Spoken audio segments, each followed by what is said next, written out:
Quand la tristesse arrive, je sais tu es là, toujours près de moi.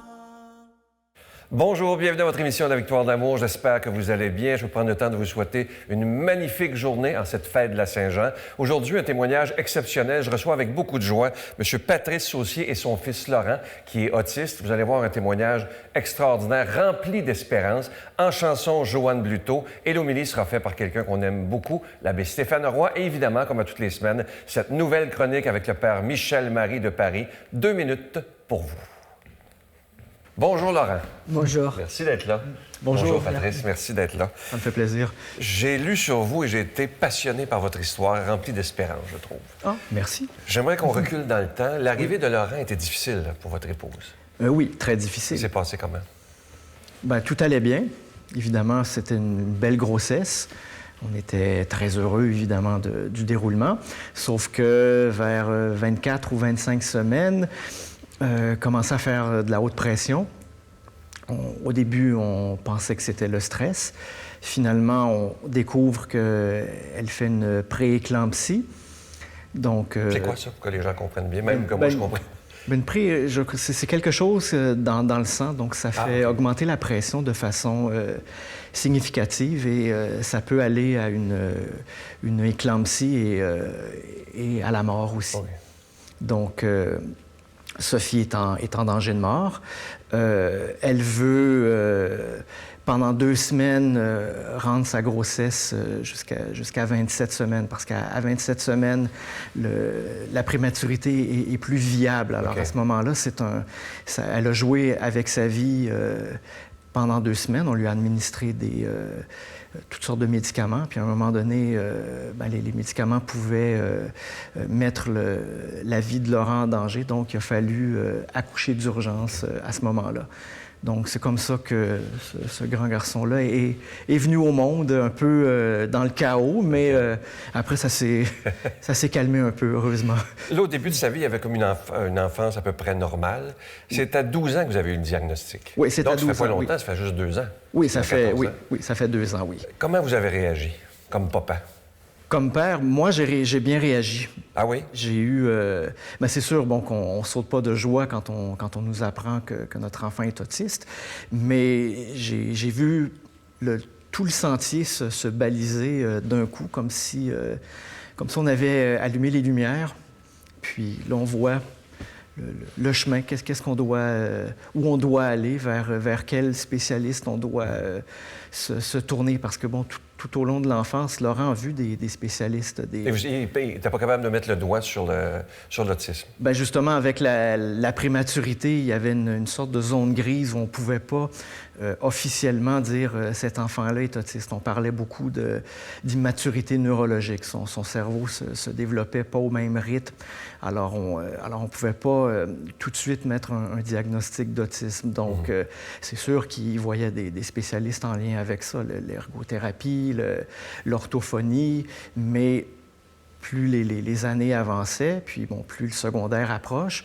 Donc, moi, je commençais à avoir certains doutes par rapport à l'autisme. Donc, il y avait comme un peu urgence dans la demeure. Il fallait vraiment en avoir le cœur net. Pour moi, immaturité neurologique, ça passait plus. Là. Et est-ce que ça a affecté votre vie de couple, à Sophie et vous, d'apprendre cette nouvelle-là? La vie de couple, c'est sûr que notre vie de couple n'est plus la même. On s'aime encore beaucoup, on a encore beaucoup de force, beaucoup d'union, mais c'est sûr qu'il faut vraiment travailler en équipe dans des moments comme ça. On est parfois, quand on est fatigué, c'est sûr que c'est plus propice à l'argumentation, c'est plus propice à la chicane, mais on n'a pas eu autant de chicane que ça, mais c'est sûr que c'est des épreuves qu'on doit affronter à deux. Parce que si on va chacun de notre côté, c'est sûr que ça peut éventuellement briser le couple. Alors, on s'est mis ensemble là-dedans. Puis... Et vous avez décidé d'être papa à la maison? Oui, c'est arrivé Moi, je parlais parfois à mon épouse de cette opportunité-là. Je travaille dans les médias, donc travailler de la maison, c'est quelque chose qui est faisable. Au début, elle n'était pas prête, mais à un moment donné, je suis devenu travailleur autonome et elle a eu une opportunité d'emploi. Donc, elle m'a passé le flambeau et j'ai continué pendant, je dirais, 3 ans, là. Je lisais dans ma recherche, et je veux comprendre un peu, que vous et Sophie, vous avez vécu un certain temps de la culpabilité. Oui. Qu'est-ce que vous voulez dire par ça? Bien, plus Sophie que moi, elle, sa culpabilité, je pense que ça a été par rapport à tout ce qui a trait l'accouchement. Pourquoi j'ai pas mené cette grossesse-là à terme? Pourquoi tout ça s'est arrivé? Si Laurent a dû voir des spécialistes, si Laurent a eu des difficultés dans son parcours scolaire, mais c'est de ma faute. Moi, je lui disais là, de ne pas s'en faire, que bon, c'est la nature qui est ainsi faite. Qui est ainsi faite, mais bon, des fois, c'est pas toujours facile de renverser cette culpabilité-là. Moi, après, c'est moi qui... quand on a eu le diagnostic d'autisme, c'est un peu moi qui me suis senti coupable parce que, bon, je voyais Laurent évoluer, puis bon, je voyais qu'il faisait beaucoup de choses que moi, je faisais quand j'étais jeune, des intérêts spécifiques, mais vraiment très spécifiques, des choses comme ça. Puis en parlant avec la psychologue qui l'évaluait, bon, souvent, ça revenait « Ah, papa, il fait ça, bon, vous êtes un peu comme son fils, donc... » Je me disais, mais bon sang, est-ce que j'ai quelque chose... Ah oui, vous êtes posé cette question-là? Je me suis posé cette question-là. Ah oui. Donc, cette culpabilité-là d'autisme vient plus de moi, là. Et vous dites aussi dans votre livre que vivre avec un enfant autiste, c'est une montagne russe. Qu'est-ce que vous voulez dire par ça? Ben, parfois, on parle souvent de vie hors normes qui sont comme des montagnes russes. Je pense que beaucoup de parents d'enfants autistes ou qui ont d'autres troubles, que ce soit Gilles de la Tourette ou TDA, vont comprendre ce terme-là. Donc, évidemment, on monte des côtes, on en redescend, ça brasse, il y a des moments d'accalmie, après ça remonte. Mais c'est un peu comme ça que je le vois, mais aussi, comme des montagnes russes, on peut avoir du plaisir là-dedans. Ça peut être amusant, là, surtout quand on voit un peu où est-ce que le manège s'en va, mais c'est beaucoup plus agréable. Et c'est quoi votre rêve pour Laurent? Oh mon Dieu, mon plus grand rêve, je crois que c'est qu'il soit heureux dans la vie, qu'il soit autonome, qu'il soit capable de faire des choses, qu'il pratique un métier qu'il aime, mais surtout d'être vraiment heureux. Laurent, je vais te poser une question. Oui. C'est quoi pour toi le vrai bonheur? Le vrai bonheur, c'est quand on a la fierté de joie et on est très bon pour soi, on peut faire les choses tout seul et c'est tout. C'est bien. Oui. Je voulais vous demander, je lisais qu'avant l'arrivée de Laurent, vous aviez un peu perdu la foi et que ça vous a comme remis sur les rails de la foi. Oui. Parce que, bon, quand j'étais jeune, j'avais une foi très forte. Je visitais les églises avec ma grand-mère. Moi, c'est un souvenir vraiment impérissable. Mais tous mes cousins allaient à la ronde. Moi, c'était les églises. Ah oui? Oui, oui. Mais peu à peu, avec l'adolescence, c'est une foi qui s'est étiolée jusqu'à la perdre là, d'une manière tout doucement. Je ne me suis pas levé du jour au lendemain en disant, bon, Dieu, tout ça, c'est des balivernes. Ça s'est fait tout doucement. Et après, bon, quand il y a eu l'histoire de l'accouchement très difficile, c'est comme si ma bonne étoile était tombée en panne. Alors, j'ai commis un épisode de remise en question, d'autant plus qu'il y avait...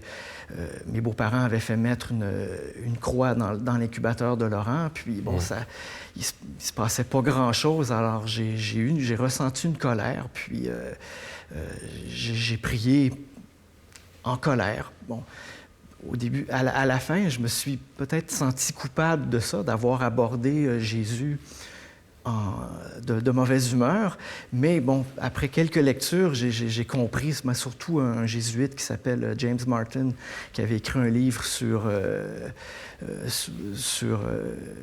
le christianisme, qui disait que peu importe comment on prie, bon, qu'on soit de bonne humeur, qu'on soit triste, qu'on soit même en colère, je dis, le message va finir par passer. Puis bon, étrangement, ça s'est comme calmé. Puis bon, avec cette foi retrouvée-là, mais j'ai perduré là-dedans. Puis, Est-ce que ça vous rend heureux d'avoir retrouvé cette foi-là, un peu grâce à Laurent, sans qu'il s'en rende compte? Oui, ça me rend heureux d'avoir retrouvé cette foi-là. Ça me permet des plus belles introspections. Le matin, moi, je parle, j'ai une conversation avec Jésus.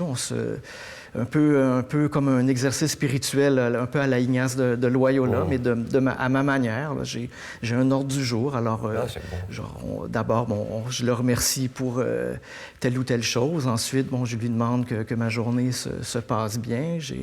Ensuite, on arrive aux demandes un peu plus sérieuses, là, de toujours protéger ma famille de la maladie, parce que, c'est sûr, je fais mon examen médical annuel, mais je lui demande de nous protéger, parce que, avec l'avenir, on ne sait pas trop de quoi l'avenir sera fait. C'est souvent l'inquiétude des parents d'un enfant autiste. Qu'est-ce qui va arriver quand on ne sera plus là? Quand on ne sera plus là, parce que c'est son plus grand défi, d'ailleurs, d'acquérir une autonomie complète. Alors moi, quand je serai parti, quand Sophie sera partie, c'est bien beau être des fantômes puis de surveiller de loin qu'est-ce qui se passe, mais j'ai comme l'impression qu'on peut plus aider là, comme on pourrait. Là. Et qu'est-ce que Laurent vous a appris en 14 ans? Oh mon Dieu! Peut-être de baisser un peu mes standards, d'être plus tolérant, je dirais, envers soi-même, d'être moins exigeant, je dirais, parce que, la société d'aujourd'hui est très exigeante. L'enfer. Oui, ça on peut le dire. Oui. C'est le purgatoire puis l'enfer en même temps. Alors, toujours la recherche de l'excellence, la recherche... Alors que Laurent n'a pas ça, lui, Non. Lui, il a une curiosité vive. Oui, il aime tout, il aime chercher, il a une très grande curiosité, puis il attend rien en retour. Donc, moi, j'ai appris, à baisser. C'est beau ce que vous venez de dire. Laurent attend rien en retour. Non, c'est ça. Il est toujours de bonne humeur. Toujours de bonne humeur. Il y a ces moments aussi, mais généralement, c'est un enfant qui est très de bonne humeur, qui est curieux, qui aime tout le monde, qui aime tout son entourage, qui attend rien, justement, en retour pour lui faire une bonne action. Ça veut pas dire que l'autre personne doit absolument lui en faire une. Pour lui, c'est spontané. Puis... On est proche de l'Évangile, là. Oui, effectivement, oui. C'est très, très touchant. Et écoutez, je vais vous présenter votre livre d'abord, qui est magnifique, qui se lit comme un roman. Vraiment. Merci beaucoup. Vous allez voir, ça paraît que vous travaillez dans les médias. Oui. Ça s'intitule « Le papotisme ». C'est écrit par Patrice Saucier. « Autisme, quand un père s'en mêle ». C'est aux éditions Michel Lafon. Vous allez voir, vous allez beaucoup aimer. Et Laurent, moi, je te souhaite beaucoup, beaucoup de bonheur dans ta vie. Et garde ton cœur d'enfant pour toujours, parce que t'es touchant. Merci. Vraiment, je te souhaite beaucoup de bonheur. Je vous invite à écouter cette très belle chanson interprétée par Joanne Bluteau. C'est une chanson de Nicolas Ciccone qui s'intitule « L'autisme ». Parfait.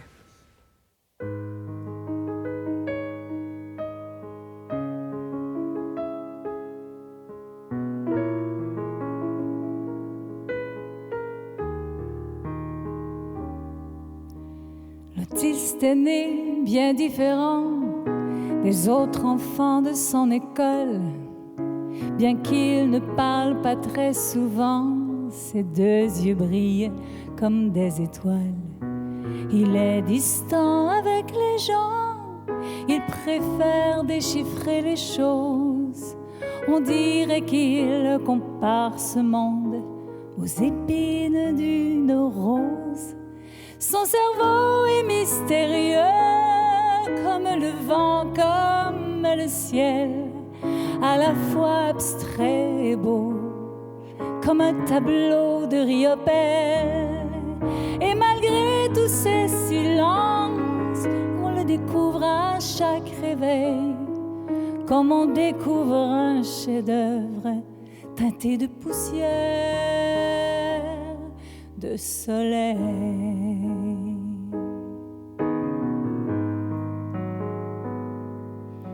L'autiste répète les mêmes phrases, les mêmes gestes d'incohérence, un peu comme nous le faisons tous, perdus face à notre existence.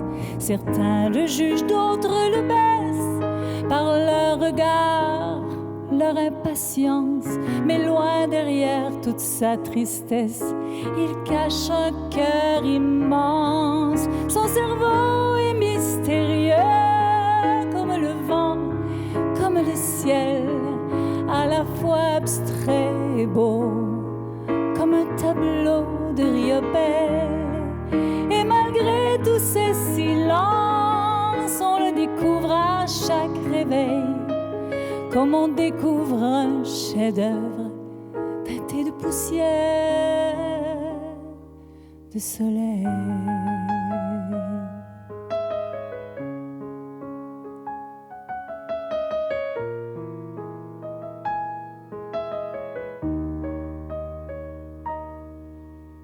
L'autiste est né bien différent des autres enfants de son école, bien qu'il ne parle pas très souvent.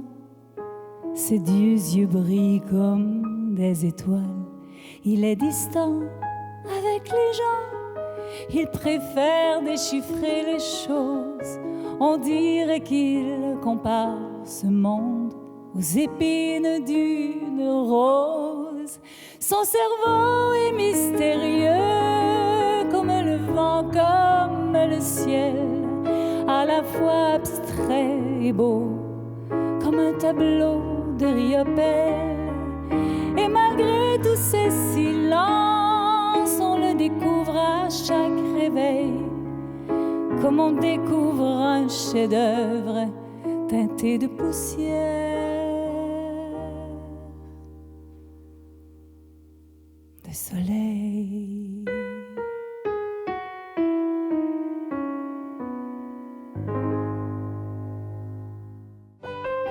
Notre Père qui es aux cieux, que ton nom soit sanctifié, que ton règne vienne, que ta volonté soit faite sur la terre comme au ciel. Donne-nous aujourd'hui notre pain de ce jour. Pardonne-nous nos offenses comme nous pardonnons à ceux qui nous ont offensés. Ne nous laisse pas entrer en tentation, mais délivre-nous du mal, car c'est à toi qu'appartient le règne, la puissance et la gloire pour les siècles des siècles. Amen.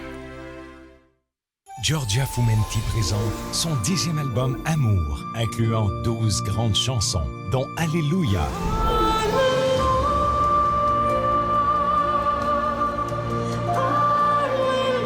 Si Dieu existe.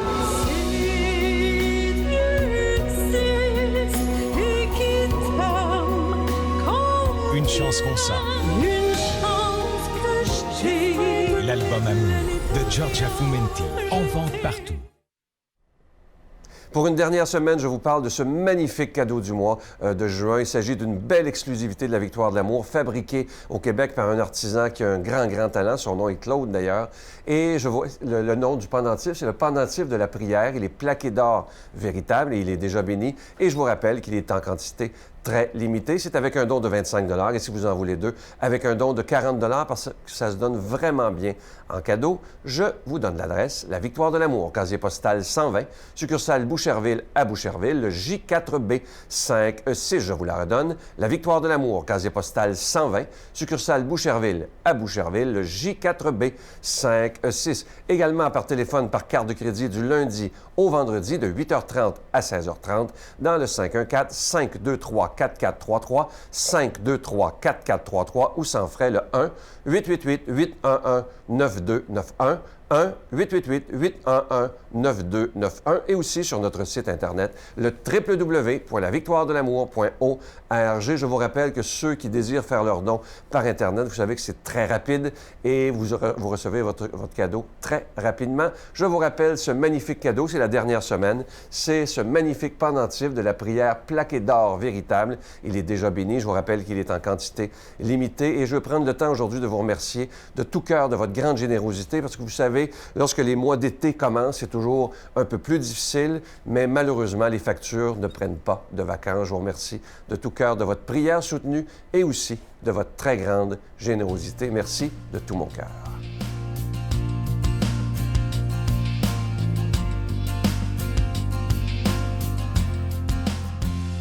Ces 2 minutes sont à vous, je suis heureux de vous les consacrer. Je réponds aujourd'hui à cette première très belle question.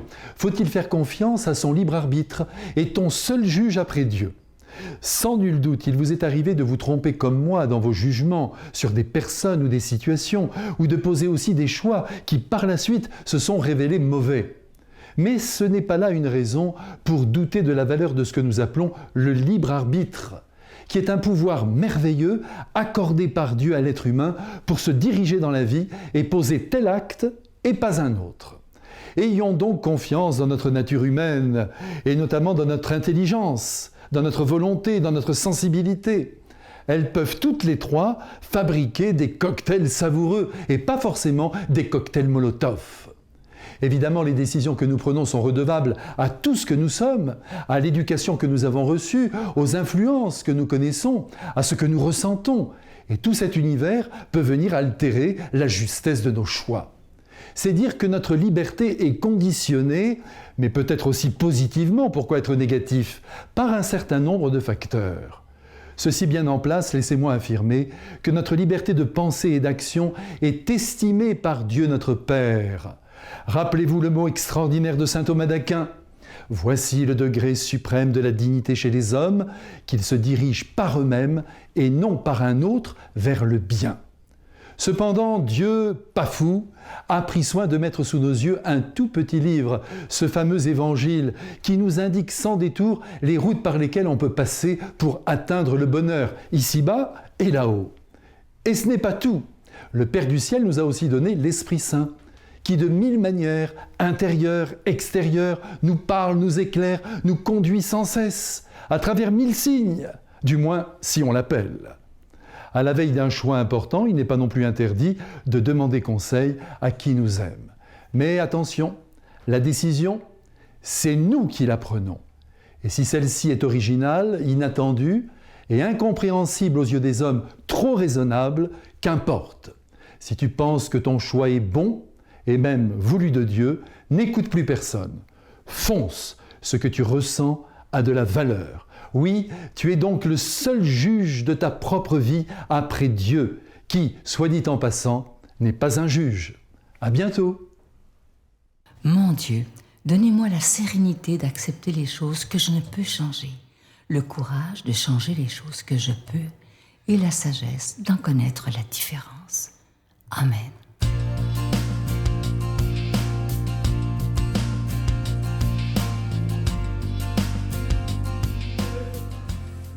Bonjour à toi. Évangile de Jésus-Christ selon saint Luc. Quand arriva le moment où Élisabeth devait enfanter, elle mit au monde un fils. Ses voisins et sa famille apprirent que le Seigneur lui avait prodigué sa miséricorde, et ils se réjouissaient avec elle. Le 8e jour, ils vinrent pour la circoncision de l'enfant. Ils voulaient le nommer Zacharie comme son père. Mais sa mère déclara: non, il s'appellera Jean. On lui répondit: personne dans ta famille ne porte ce nom-là. On demandait par signe au père comment il voulait l'appeler. Il se fit donner une tablette sur laquelle il écrivit: son nom est Jean. Et tout le monde en fut étonné. À l'instant même, sa bouche s'ouvrit et sa langue se délia. Il parlait et il bénissait Dieu. La crainte saisit alors les gens du voisinage, et dans toute la montagne de Judée, on racontait tous ces événements. Tous ceux qui les apprenaient en étaient frappés et disaient: que sera donc cet enfant? En effet, la main du Seigneur était avec lui. L'enfant grandit et son esprit se fortifiait. Il alla vivre au désert, jusqu'au jour où il devait être manifesté à Israël. Tu te rappelles sans doute, il y a 9 mois, quand Zacharie alla dans le Saint des Saints pour offrir l'encens, parce que comme prêtre, il était désigné à ce moment-là pour cela, il eut l'apparition d'un ange qui lui annonça le dessein de Dieu, malgré l'infertilité de son épouse, eh bien de leur donner un fils. Et suite à l'incrédulité de Zacharie, eh bien, on sait que Zacharie est sorti du temple muet, incapable de parler. Imaginez les 9 mois de grossesse que ça a pu être. Il entendait tout, mais il ne pouvait rien dire. Et voilà que l'enfant naît, et au moment où on marque dans la chair de ce petit juif le signe de l'alliance, qui est la circoncision, eh bien, on lui donne un nom. Et à la stupéfaction de tout le monde, eh bien, le papa et la maman s'entendent pour lui donner le nom de Jean, qui veut dire « Dieu fait grâce ».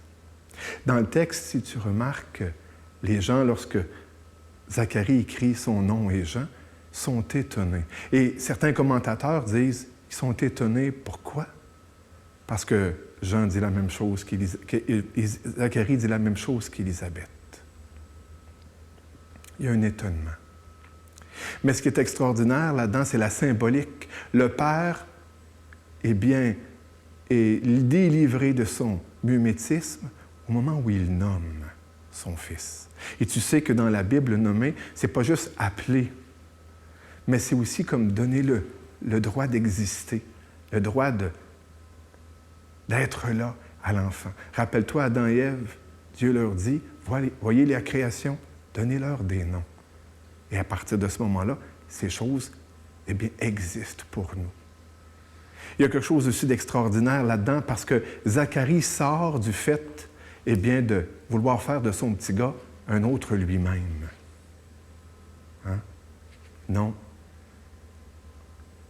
Écoutant la voix du cœur, écoutant la voix de l'ange, la voix de Dieu, il permet à son petit gars, eh bien, de suivre, eh bien, son projet, la volonté de Dieu sur lui. Il ne sera pas prêtre, il va être prophète, il va être précurseur. Dans le papotisme, il y a quelque chose de cela là-dedans. Vous savez, un auteur a déjà dit que quand on nous annonce que notre enfant est autiste, eh bien, c'est un mur. Mais c'est aussi une fenêtre.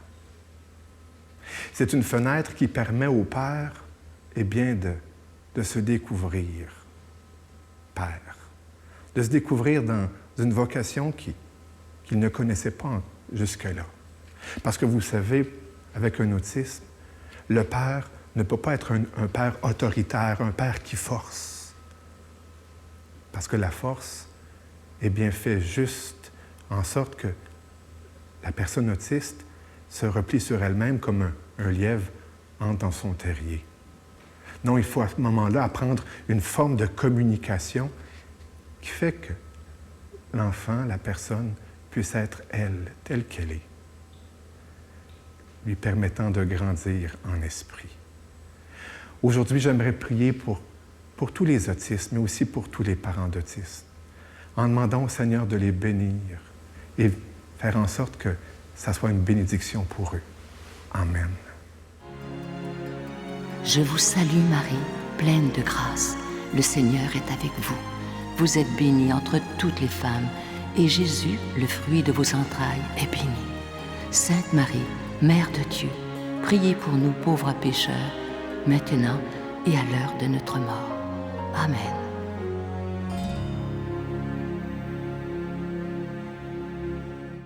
J'espère vraiment que cette émission vous a plu. Moi, ça a été une joie de rencontrer ces deux personnes extraordinaires et ça nous prouve, dans le fond, que toute vie humaine est extrêmement importante, même avec nos différences. Alors, prenons le temps de regarder l'autre et de le trouver beau, de la trouver belle, même avec ses différences. Je vous souhaite une belle journée.